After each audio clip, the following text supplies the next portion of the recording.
Welcome back to Ion Radio, and today is another episode of the Backseat Admiral, and I'm your host, John, so welcome. I'm going to do my usual, make sure my mic is working, everything, because we are live, so if you're in chat, let me know if you can hear me properly, and if the volume's good, I can adjust it a little bit if it's not.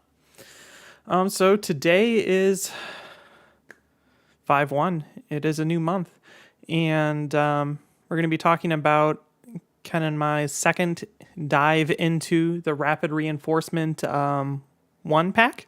And this time we're going to be focusing on the clone expansions, or the clone era, if you would. So we're going to do that. I just need a verification in the chat that you all can hear me. We had a bunch of storms last night, so I'm curious to see if the internet holds up and such. Yeah. So let's see. What else is there to talk about real fast? Yeah, I'm doing a different time period today just because of scheduling and things like that for me. So it's going to be earlier. So we might get a different crowd of people because it's not on a Monday night. We'll probably be returning to Monday nights in the future, but I have a booked day tomorrow. Okay, so I'm going to just go ahead and move along, and we're going to talk about the games. Or game. I'm so used to now doing Madness, which I talk about a whole bunch of games, but I only need to talk about one.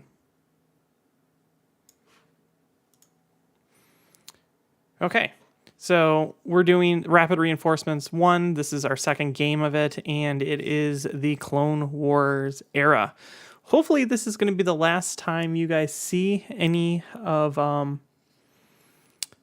the models for this not painted properly. I'm currently in the process of painting all of them, so I'm excited to show you guys what they look like. So I built both of these fleets. When Rapid Reinforcements got dropped, Ken was out of town and unavailable to build it, so I just built all the fleets. So they're kind of like exhibition fleets, mainly so then we could see all the new things working out. So I'm going to have a lot to say about what I would change if I were to play it again, because neither of these lists are what I would actually play. The Republic list is very close to what I would actually play, but the CIS, I only put fighters in, so then Ken could have something to trigger Anakin against. Otherwise, I would have used completely different everything. Different objectives, different ships, and things like that. So let's go ahead and move through. We're going to start with the fleet that I flew. And it is a CIS fleet. It is a Kraken fleet. So my idea with Kraken is the new ships that came with the Rapid Reinforcement for the CIS are the Cazares. And a lot of the Gazanti ideas play off the idea that they can be ion cannon like gunships, and Kraken really helps that, just being able to automatically get that crit in. And that is what I decided to aim for. So the whole fleet is based on the idea that I'm going to be bringing 2 Gazantis to this battle with some sort of crit ion and then Kraken, so then I can automatically set them. That's it. Everything else is just fill in the blanks for the rest of this fleet, because like, why wouldn't you want to be a Recusant light cruiser to that with Patriot's Fist and auto be able to set things to like crits and accuracies when you need it? Like, it's just really good. So that's kind of my design philosophy. So this is very, very upgrade light, mainly because I needed to stretch the points to get the amount of ships I needed. And then on top of it, bring a fighter screen so Ken can shoot at it with Anakin. So I start off with a Recusant class light destroyer. It has Kraken on it. Link turbo laser tower so I can reroll and I can flak. And then Patriot's Fist, because that's pretty much everything that comes with a Recusant. So that is that ship. And then I have 2 hard cell class battle refits with link turbo laser towers. And it's the same thing. I'm just shooting at long range. I'm getting a reroll with linked, and then I'm just setting a dice with Kraken when possible. Their anti-fighter ability is actually pretty good too, with the double flak with a blue and a black, and then you can just link turbo laser towers in on it. So right here, if I shoot straight ahead and then I like side shot at a fighter, between these two you can be rolling in 4 dice twice against a single fighter, and if you choose to use your concentrate fire on that, that's 10 dice against a fighter. So most of the times fighters are going to die to this. It's actually very, very powerful with that. And then we have the 2 Gazantes, and I decided to go with heavy ion emplacement because it's pretty much the most reliable, best ion upgrade card. It makes this thing pretty expensive, but with Kraken, like, you just roll your dice, you con fire in. If you don't get a crit, then you just set one to a crit, or you get 2 crits, and then pretty much evades don't matter against you. It's a pretty good combo. I think it did work. I don't know necessarily if this is the way that the CIS will be using them, though. I think using them as gunships, yes, but you don't necessarily want to pour extra points into it because you're already getting right now into the range of being a hard sell, and a hard sell is just flat out better than a Gazante, mainly because it's not a flotilla. It doesn't die if you just target the 1 defense token. Being able to trigger blue dice is cool, but you're only rolling 1, so it's not the best. I can see them with Trench being used for things like take a token, activate 3 squadrons. That's pretty good, and then you could have the rest of your Trench fleet not worrying about squadrons and worrying about doing other things. I could see it being used like that. I'll probably eventually experiment with that, but there's that. And then we have fighters, and I just brought these. Like I said, this is so then Ken had something to shoot because of the brand new crazy Anakin ability. And this is Flak. It is Dis, which I got wrong the entire game. He doesn't obstruct, and almost every shot I shot in the entire game was obstructed, which, oh well, that happens. And then 4 droid tri-fighters, mainly so then you could chain the stuff off of it. So how would I change this fleet if I were to play it again? And I ran through the points, and what I would do is I would drop all the fighters, and I would also drop 1 of the Gazantes. And with that, then I would add in 2 additional battle hard cells. So it would be a Recusant, 4 battle hard cells, and the Gazante. So the Gazante would still have the ion card, but it's like not the focus of the fleet anymore. The focus of the fleet is actually the hard cells. And with the hard cells, with concentrate fire and the link turbo laser towers, you can wipe out most squadron balls with that. That's just a lot of firepower if you choose to shoot at it. And then Patriot Fist is just out, doing its thing, killing things. So that's how I would probably change this fleet. I think Gazantes, unlike other factions for the CIS, aren't going to be like an auto-include. Like most Imperial lists, or for sure Rebel lists, it's like, let's start out with 2 transports and build from there. And with the CIS, or with the Imperial, it's like 1 or 2 Gazantes to fit, so then you can pass tokens to your big ships. The CIS is mainly, do I want to bring I have 40 extra points. Do I want to bring a couple of squadrons, but I'm not really a squadron build, or do I just throw a Gazante in and now it's an activation? And I think that's where the Gazante in the CS is going to be the best. And because I've always said, since the beginning, if you go back and watch the beginning of the Clone Wars, I was always 20 points short of what I wanted, or 30 points short of 400.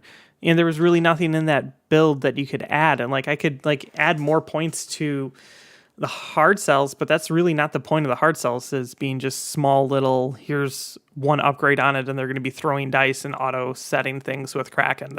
That's the whole point. I don't want to add more points to them because they're already going to be popping like crazy.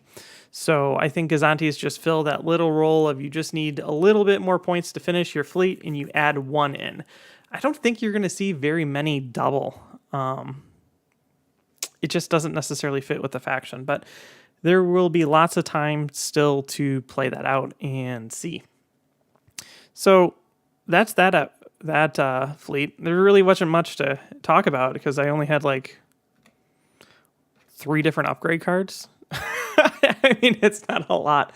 I will talk more about how I would change the objective for the fleet because I did this objective set very specifically to force a very specific objective so then we can see with it, mainly because I like to please the people, and these are kind of like the builds and ideas that people were presenting on the internet.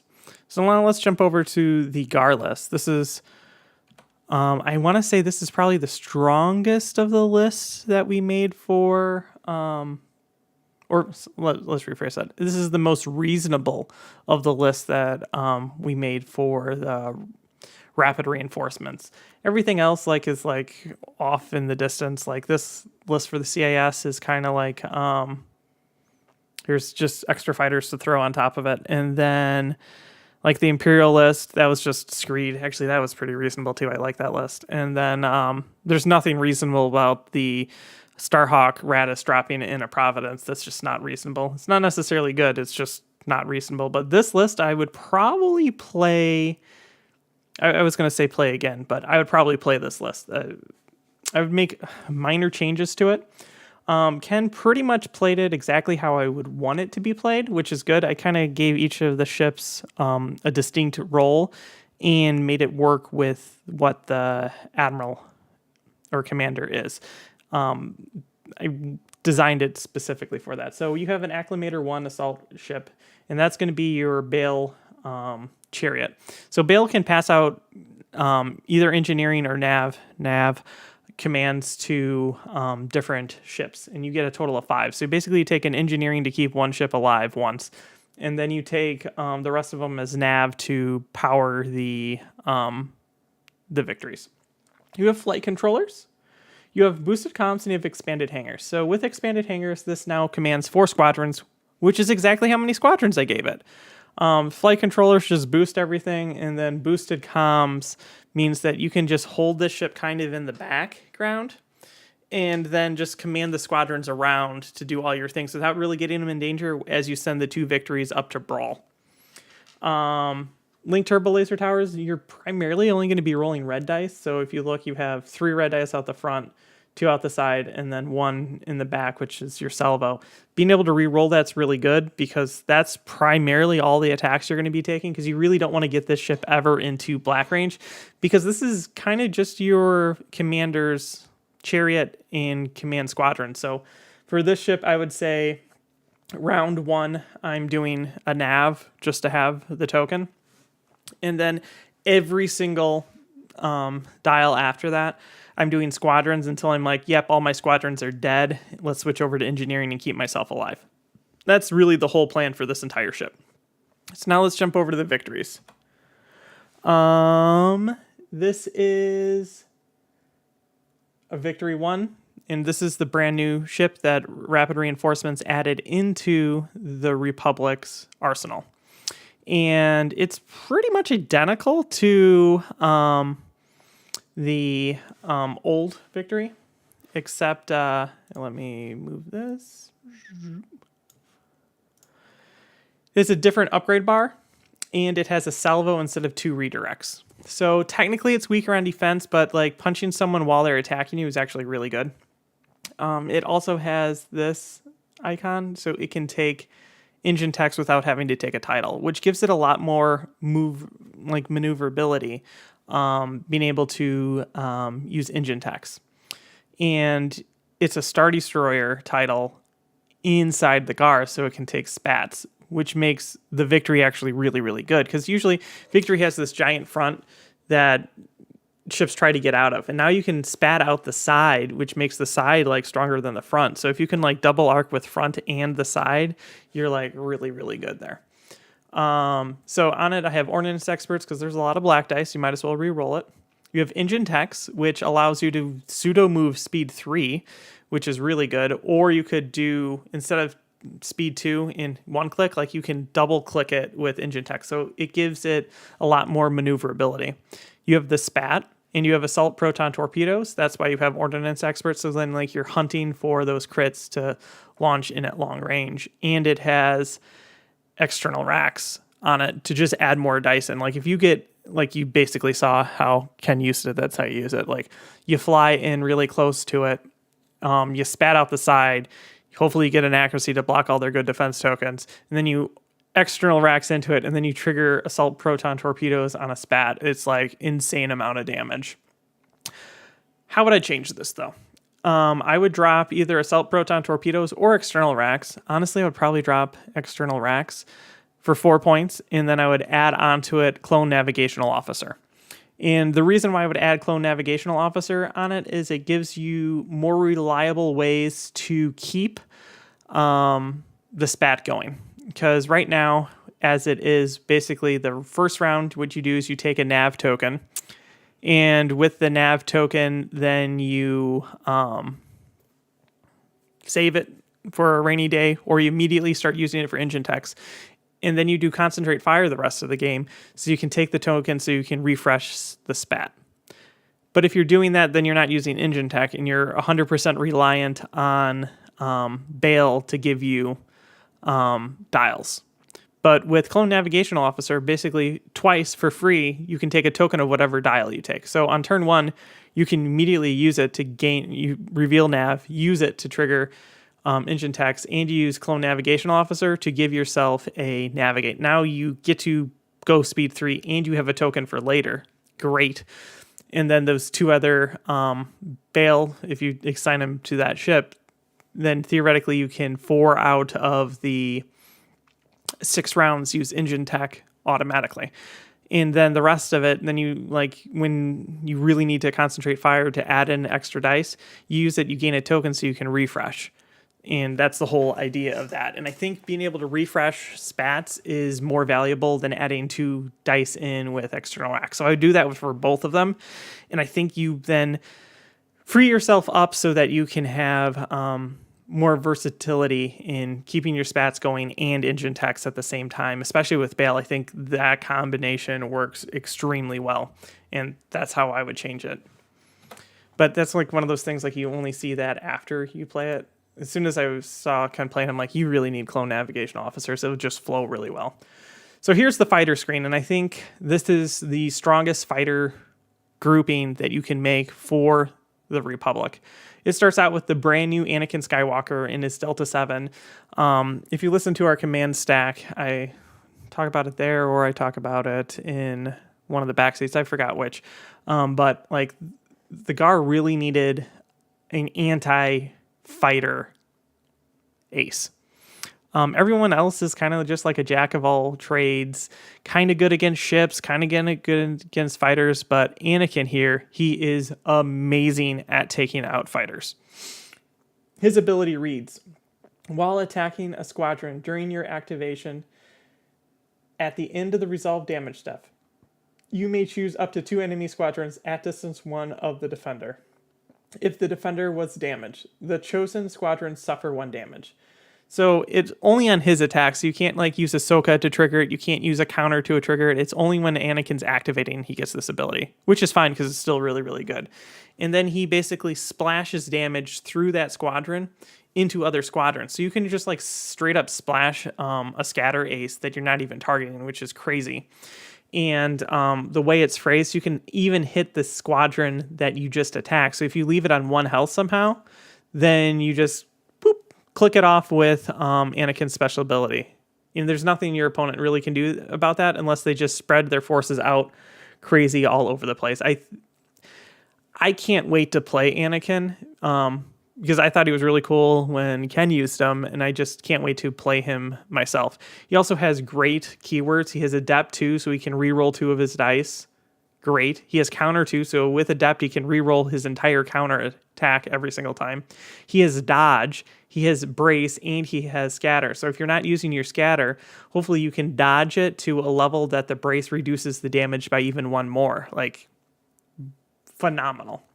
Then you have Ahsoka Tano, who her ability is you can, after she moves, she can make someone else attack with 2 dice. Well, if you make Anakin attack with 2 dice, he has Adept, and you can reroll both of them. Boof, amazing. Then you have Axe, who can help alleviate damage to the other people, and he's Escort, so he can keep Ahsoka and Anakin alive better. You have Kickback, who's also Escort, and he can keep the other two, Ahsoka and Anakin, alive as well. His ability, when you perform an attack, you can move. You saw Ken use it extremely well to be able to basically just move it out of range of my fighters, so then you could attack my ship. Like, these four give you lots of options and the ability to activate them every single round with the acclimator at long range while your victories are going into brawl. I think this, we might see this exact list again, because I really wanted to play it, but Ken really wanted to play it too because they're victories. So yeah, I was really excited for this list. So that's the lists. I'm going to go check out the comments. If you guys have any questions or thoughts on the victory or Anakin or how Gazantes are going to be used in the CAS, go ahead, write them down, and I'll take a look at that. And then we'll get to objectives, and I'll talk about how I would change the CIS objectives for the better. Yeah, so let's do that. Okay. Welcome, Scott. Glad you were able to join us today from the Great White North. And then we have the block. With your alternative CS fleet build, would your objectives be your standard objective suite? No, they would actually be a very different suite, and I will be getting to that in a second. So the way the game is moving, I'm going to just jump into it now. It's really hard for me not to do that. So the way the game is moving, my standard objective suite is only good for a certain grouping of ships. And it doesn't necessarily benefit the CIS as much as the other factions. So with the GAR and Imperial mainly, my standard choice of surprise attack, contested outposts, Solar Corona is just by far the best, unless you're building something very specific. But with the CIS and their tendency more toward shooting long range, red dice, large MSU type fleets, because they're fighters. By far, the CIS probably have the worst fighter group right now, and that's mainly limited to the fact that they didn't even get an ace in this rapid reinforcement. If they got an ace, maybe their fighters would do better, but like I brought like one of the better, like basically tri-fighters are it for their fighter screens, and they're like okay, but they're not like, you know, super Biggs Ball. It's not like Imperial Alpha Strike, so it's a little bit on that. Like CS fighters are struggling right now. That had nothing to do with the objective, but it changes the fact of what type of objectives I would change. So welcome, Roger. I really like the new Anakin Skywalker with his Delta. He can hit really hard. Yeah, I know. I can't wait to get him into more games. He's just so good. I saw it, and like what's good about this is I already thought that Anakin was going to be really good, and I thought Vader was going to be really good. Spoiler, I don't really think Vader's as good as I thought, but Anakin is as good as I thought, so I can't wait to get him and play it. I think nasty would be if you would add Lumi as a squadron. Well, isn't Luminara, she only helps people that are generic, so if you're going with a mass of generics, then Luminara is better, but or are you talking about adding her as a commander? Like commander with this group, Luminara is really good because the fighters just can keep healing themselves and their defense tokens, which is amazing. But Luminara fighter is better for like, you know, a Plo Koon list that needs that adept to trigger Plo Koon's ability, and you know you're basically running all generics anyway with Plo Koon, so she makes everything obstructed. So that's how I see her being used. Okay, hey Dan, how's it going? On the train to G+, nice. I wish I could make it out there more often. G+ is one of the I'd call it local, but for me it's not local. It's like 50 miles away. But it's it's a really good game store, and they have a very active Armada community. I think last week they had like 20 people show up for like this, just their weekly Armada. Nothing special. That's bigger than some places that they call it a tournament. Like, so it's a really good place to play. I wish I could make it out there more often. Yeah, Roger. Yeah, she's good. She's actually, so this is actually interesting. Give me a second. I'm going to run points real fast because I think Luminara and Anakin cost the same amount of points. And if that's the case, I have a really hard pick then. Anakin's 24 and Lume's 23, so she's 1 point cheaper. I have a really hard choice then for my Plo Koon lists. Do I bring Anakin or do I bring Luminara? And both of them have benefits, and the benefit of Luminara making everyone obstructed is there, but like Anakin can just come in and like do that anti-squadron ability that I need for my Plo Koon to gain fighter superiority over everything else. So I might be switching to Anakin in my Plo Koon list. And like him being able to reroll to try to get the black into a hit crit, and then like Plo Koon says, hey, here's an accuracy on top of it. It's pretty good. So that's something I'm going to have to play with in the future. So let's jump over to objectives. Where are they? Here they are. Okay, so this is the objective suite that I brought with the CIS list, mainly because I absolutely wanted Ken to pick Hyperspace Assault.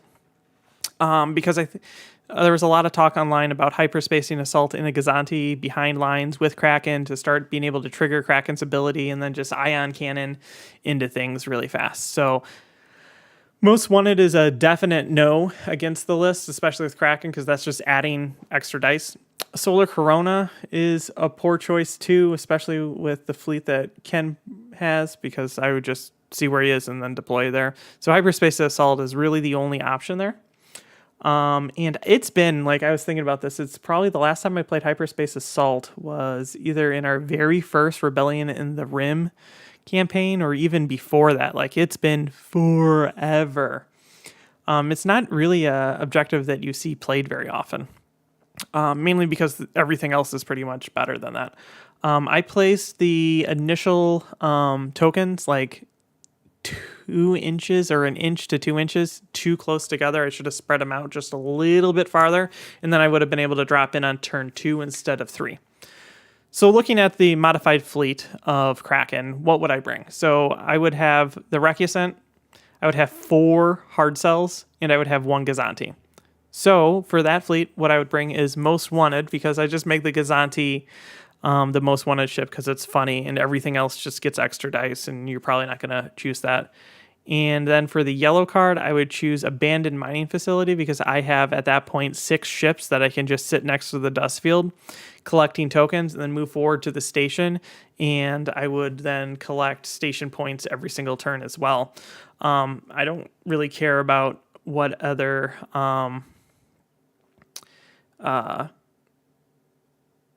what is it called? I don't really care what my ship's commands are. I just 10 points for every single activation, and I have 6 activations. And if I do that on every single turn with every single ship, at the end of the game, that's 60 points per round. So 360 points of tokens. Yes, please.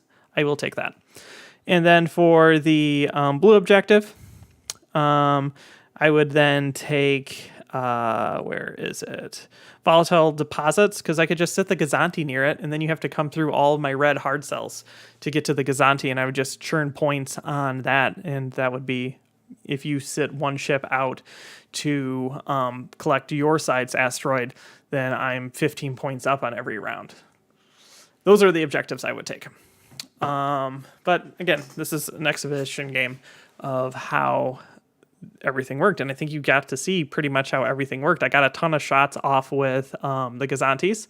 Ken got the spats going, and Anakin did his thing. Like, cool. It's exactly what you want. So let's look at the game as a whole. Hopefully that answered your question about what my objective suite would have been differently, Dublock. So here's the game. I set up one of my Gazantes in hyperspace.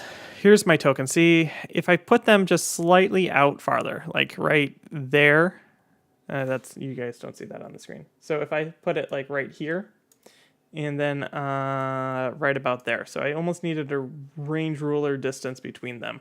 Then I would be able to hyperspace in a more beneficial area. But I didn't, so it is what it is. I have lots of ships here, and because of this, these ships need to pivot to do this. So let's go into the next round. You can see I'm now set up here. I just need a ship to be able to Kraken with, and then all of these would be able to jump in. If you look at the token, like I said, if it was like 2 inches farther, so right here, I could deploy then into the side of this victory, which is kind of what I wanted to do, but I had these too close together, so I had to then spread them. And this spat out the front really is going to hurt me. And I literally, if you go to the next, where I landed my Patriot's Fist was like that far off of it not having any shot at me.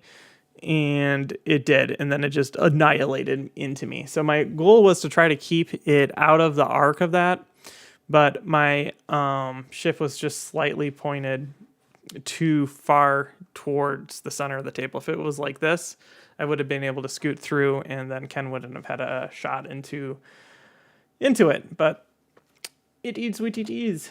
And you can see now we're close range brawling, and this is why like it's really important to have that clone navigational officer instead of Extrax. Like Extrax really was able to punch damage through, but if you had clone navigation officer, then Ken would have been able to reuse his spat every single turn. And he wasn't able to put out the spat at this turn. If he was able to put out the spat on this turn, then 100% my Patriot Fist would have died. But it like survived pretty much the whole game on 1 health. At this point, I'm now using all of my ships to obstruct all the shots into the Patriot's Fist, just so Patriot's Fist can survive.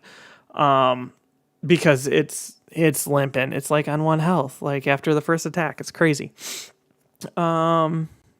If we go back a little bit farther, Anakin flies forward and lands into the flak ball. My mouse is frozen. Good times. Anakin flies into the flak zone of all my ships and my fighters. Like, if you look at my setup, I'm distance 1 away from everything pretty much, so that I have to draw him in.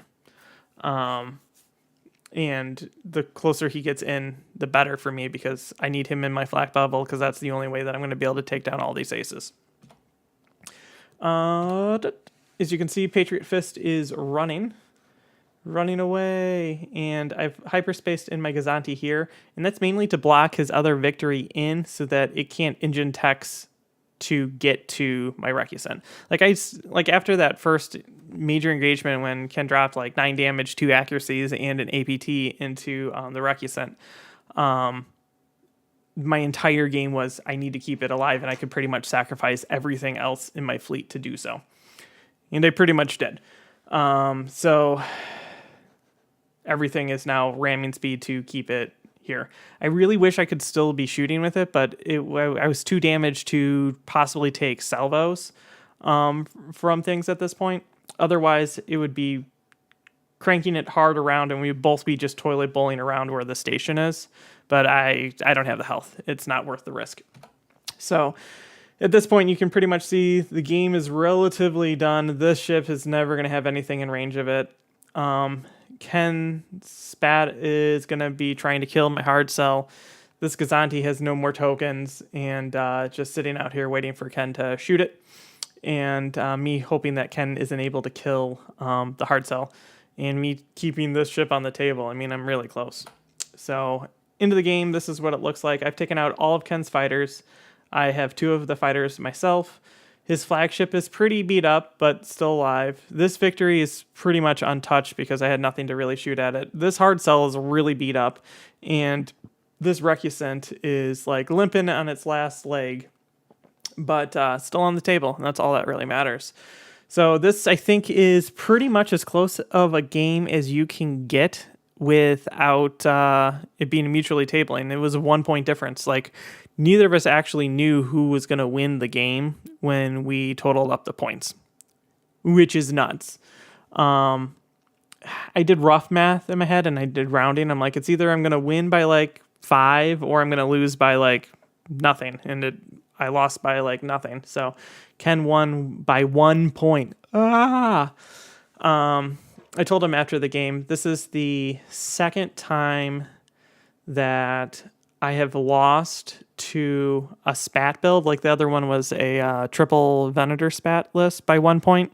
So like, spats are my weakness, and I always lose against them by 1 point. It's kind of crazy. Like, usually you remember every battle that you win by 1 point, and what are the odds that it's both to the Gar, and both of them are using spats? It's kind of nuts.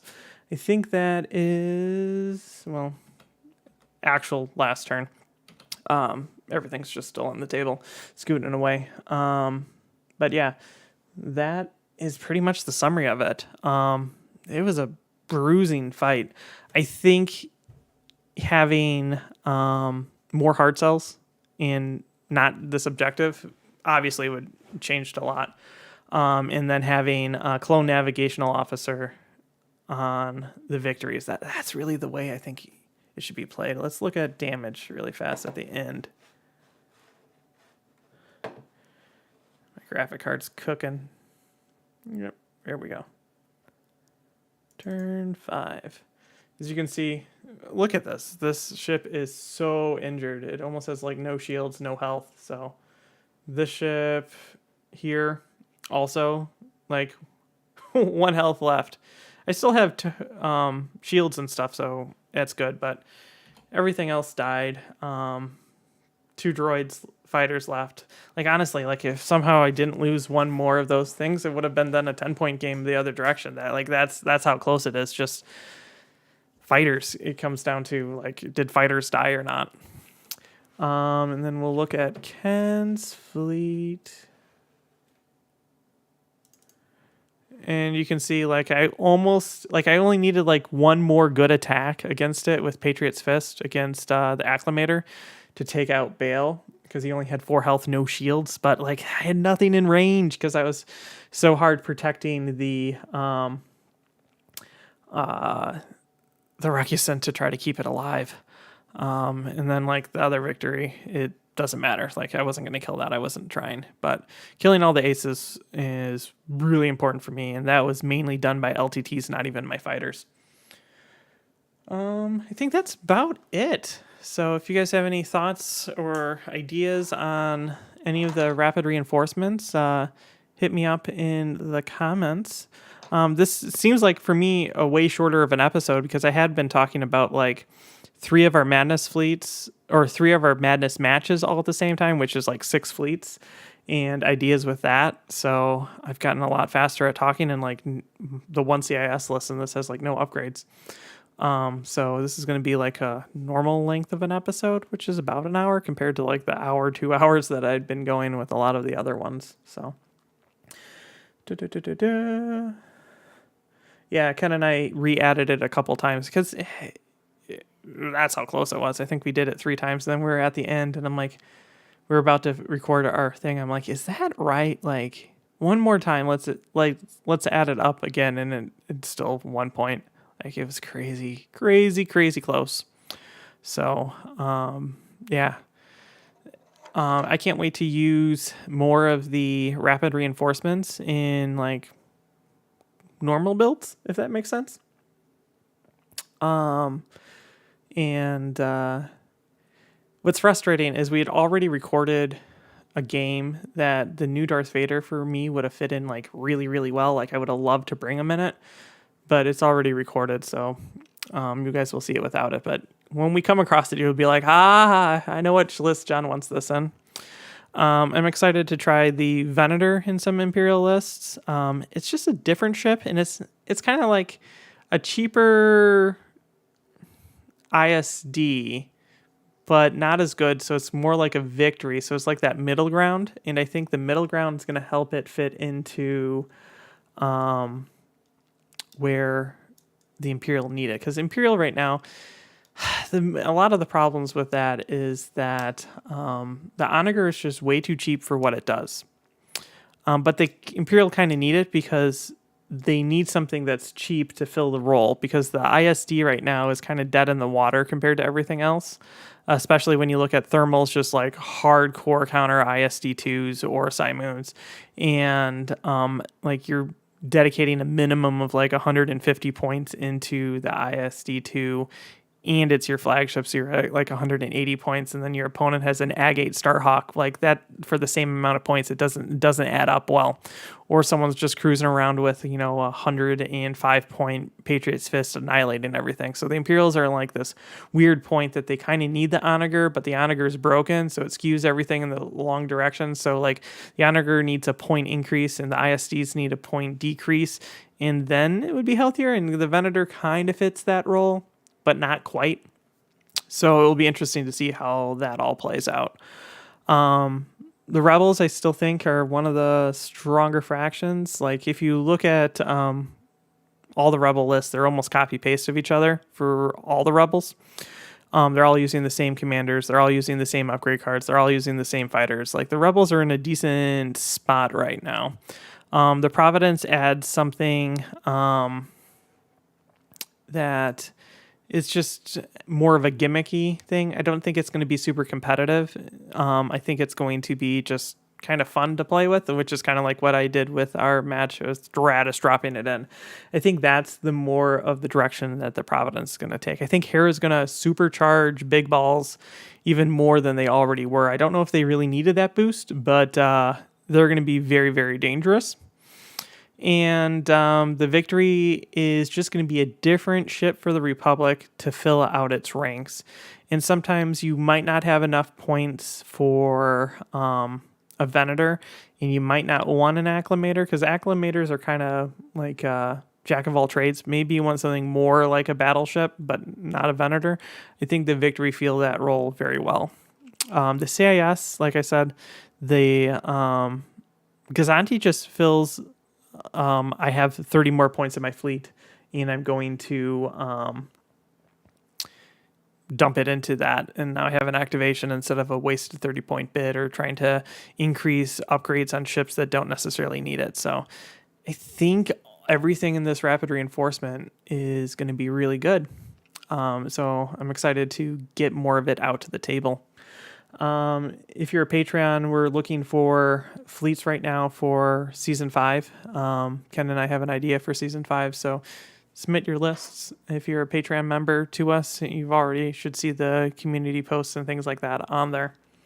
Let's check out the chat again, see if anyone has anything. Brian says this was a super fun game to watch. Yeah. I mean, honestly, neither Ken or I knew who was going to win until after we did the points 3 times. That's how close it was. This was in an insanely tight match. Roger says, thinking now a bit in the future, what you expect in Rapid Reinforcement 2. That I do not know. While I like cross-factioning fleets, I also really, really want each of the fleets to be completely unique. And the more ships that you blend in between the fleets, the less unique those fleets become. Like, not everyone needs the same things. That's what makes things unique. Like, the Interdictor is unique for the Empire. No one else has anything even close to it. And that's fine. So we don't need, like, something going to Rebels because the Imperial have it. Like, make the factions more unique. And I feel like the Rapid Reinforcements helped keep each of the factions unique. I feel, though, that if you like start adding, like, oh, let's add a Quasar to the Rebels, or an Acclamator to the Rebels, or a CR90 to the Republic, then you start blurring the lines of how things are unique. I could probably see an Arc-10 going for the Republic, but the Arc-10 for the Imperial is already one of the best-selling ships ever, because most people buy like 3 of them. if not more. And they've been out of stock now for like, I think the entire time they've ever been released. And I think it would be a dumb mistake for them to release it in a Rapid Reinforcement 2 instead of just making it a full expansion, because that thing's going to sell like crazy, especially in the Republic colors. So I don't think we're going to see that. And I think they know that, like, from a sales perspective, like, giving us a victory, like selling a couple extra victories is fine and us repainting them. But I think making the Architon its own standalone ship in the future should probably be their goal. So I don't necessarily think that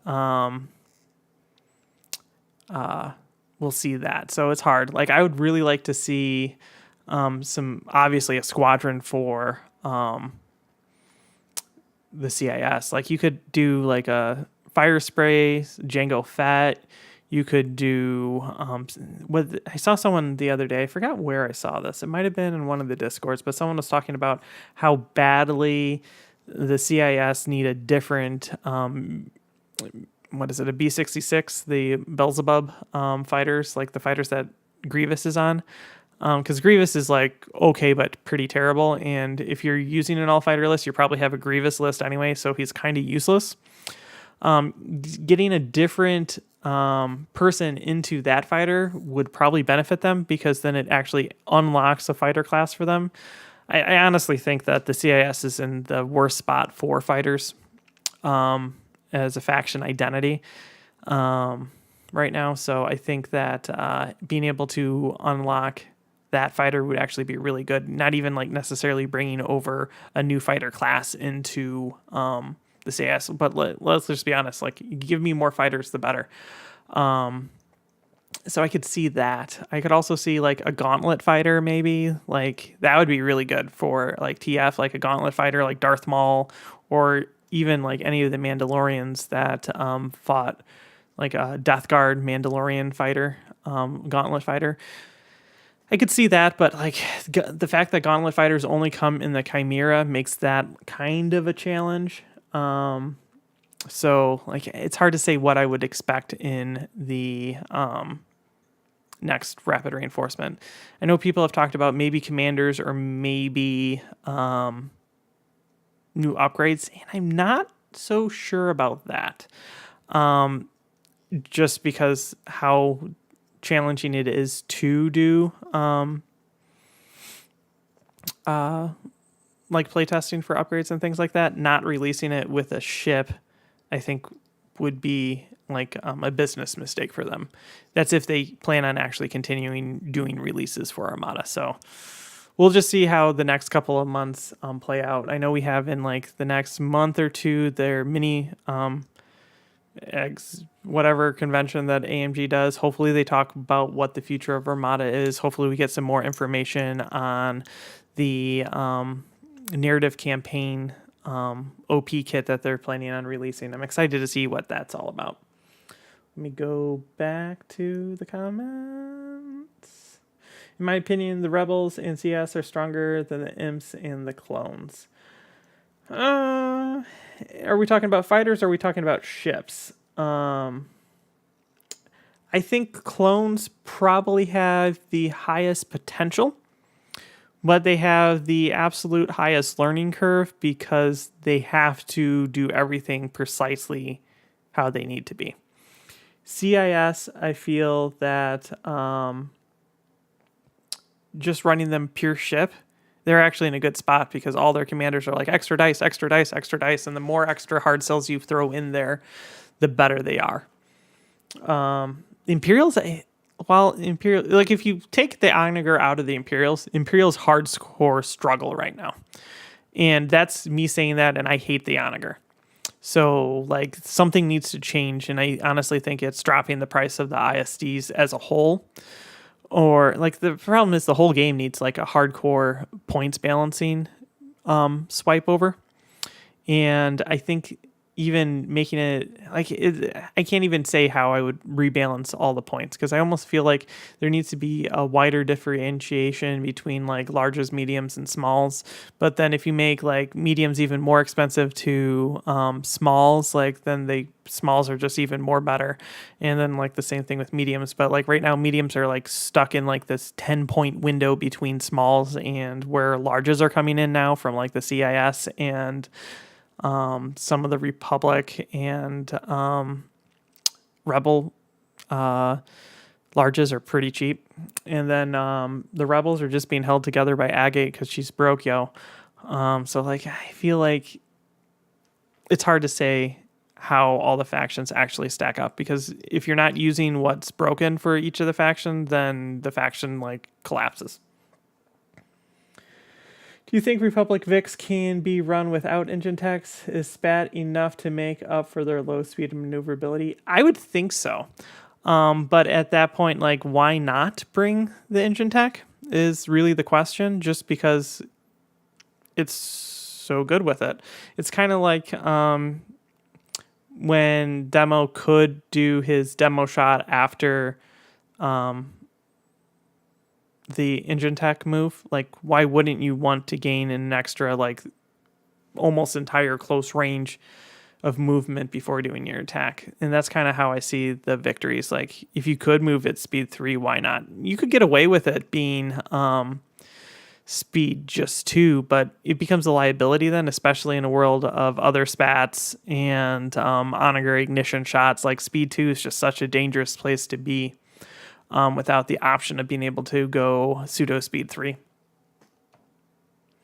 Thanks, Ken. B22. So I knew it was B something, and like 66 makes it sound evil, which is like the CIS. Ventress in a Lancer would be great. CIS could use a Rogue Squadron. Yeah, I think they could, Agent J, use a Rogue Squadron. Ventress is one of my favorite characters, so I'm waiting for Ventress to come out for Legion.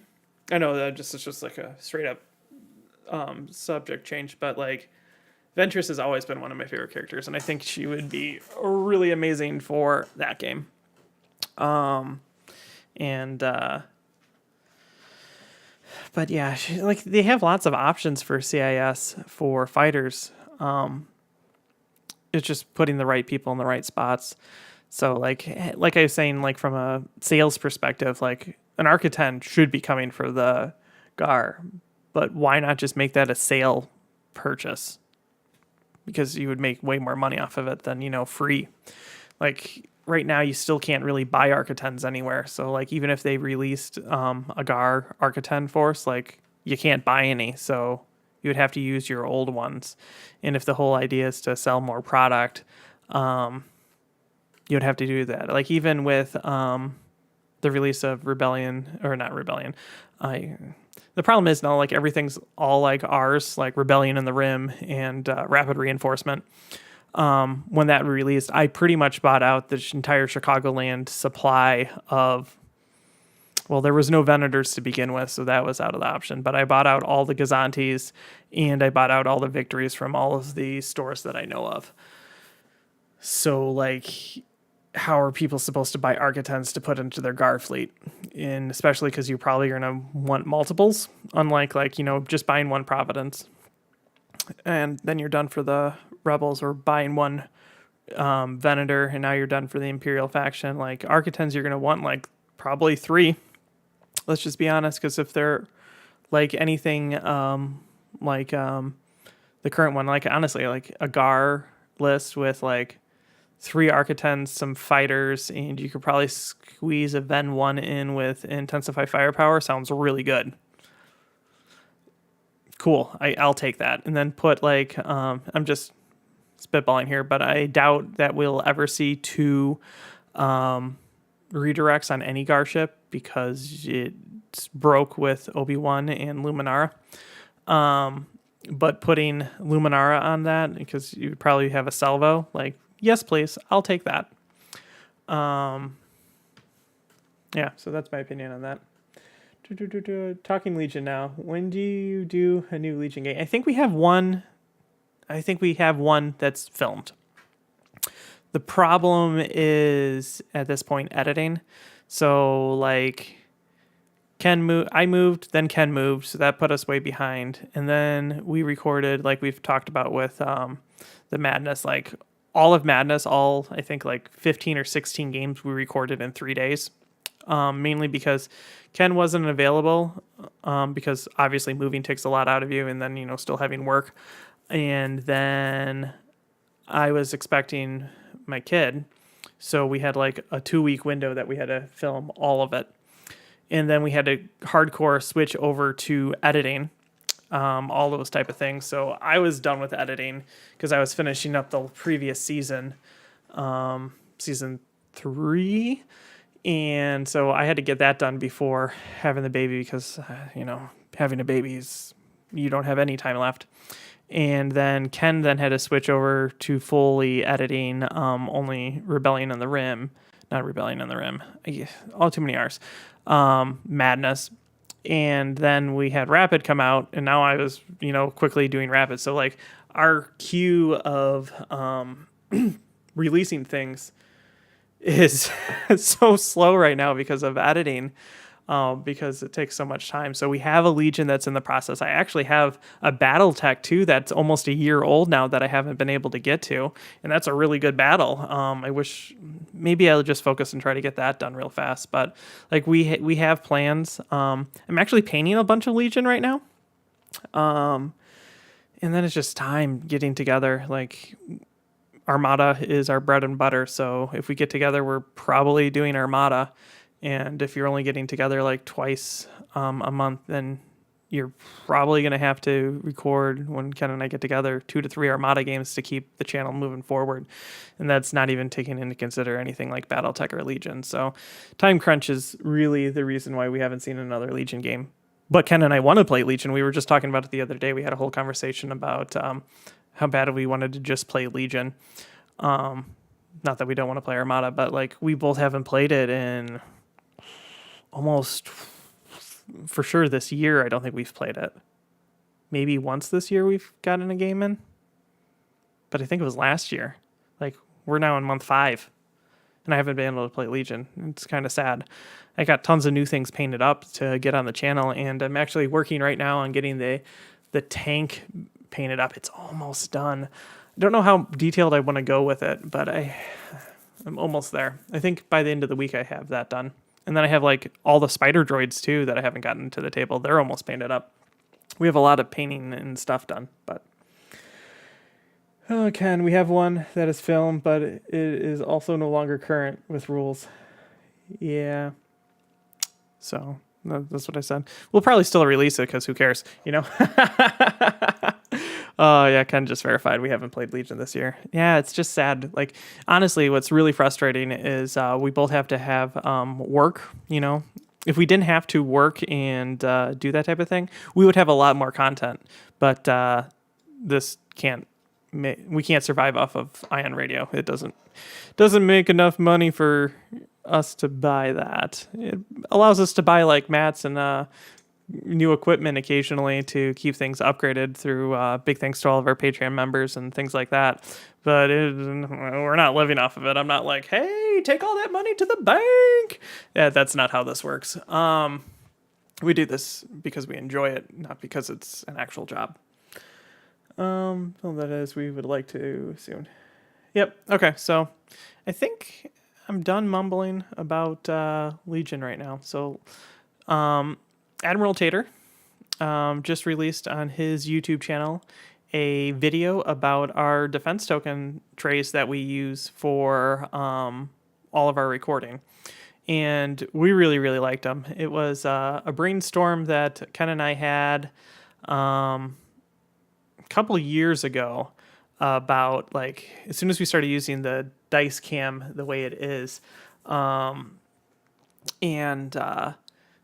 like, we really need a defense token tray, like, just so we can move it on here. And nothing that was out on the market at the time fit it properly, mainly because it was designed specifically for us. You see trays that hold defense tokens with all your cards. And I don't necessarily like that, because then you bump the tray and all your cards and all your tokens go everywhere. So we reached out to Admiral Tater's ship shop and talked to him about making us what you see now, which was specifically just to hold the defense token so we could maneuver it to and from the dice tray. And he made it in 2 colors. It looks amazing. And Ken and I have also brought it to local tournaments since then, just to see, how it works. Because it works for us filming, but would it work for you guys? And I 100% say yes, it does. Because usually, let's say you go to a tournament, right? And you're trying to set up, and you either have to put all your defense tokens away every single game, or you leave them out and you got like a cup full of tokens. Instead, you just leave them right in the trays, and you stack all the trays right on top of each other, and you put it right on top of your tray or box or whatever you're taking it with you, and then they're done. And then you just stack all your cards, and then you get to the next table, you lay your cards out, boom, defense tokens down, done. It makes it really, really easy. And then also, like, if your opponent's like asking you like, what defense tokens does your ship have? And they're on one side of the table or the other, you can just pick it up, put it on the table, and you don't have to like worry about, did I accidentally flip something or anything like that. They work really, really well. So you guys should go check that out. Ken posted a link to our YouTube community page, and I believe it's also in our Discord. You could check it out there. Yeah, it's really, really nice. It's on Admiral Tater's video. So, yeah, so check that out.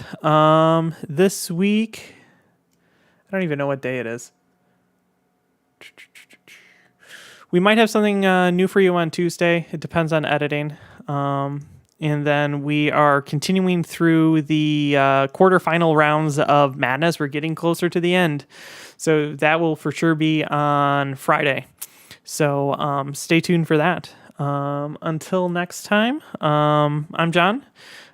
Big thanks out to Ken, who's in the chatting with you guys. And thank you for watching Ion Radio. This is the Backseat Admiral. And I will catch you guys later.